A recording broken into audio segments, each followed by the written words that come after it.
Redmi Note 8 Pro features the Samsung GW1 image sensor with ultra-high 64 megapixel resolution. It allows you to clearly capture high resolution with details. How does Redmi Note 8 Pro achieve this?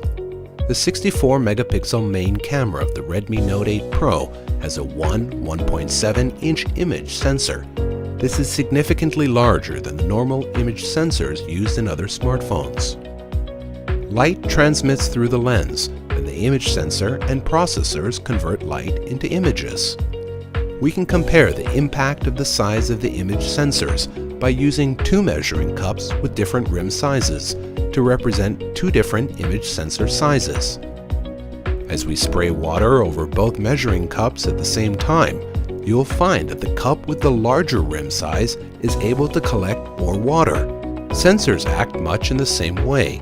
The larger an image sensor is, the more light it's able to capture, enabling it to create clearer photos. The high pixel count combined with the large sensor enables you to not only take high-resolution large-size photos, but also ensures that excellent overall image quality is always maintained with Redmi Note 8 Pro.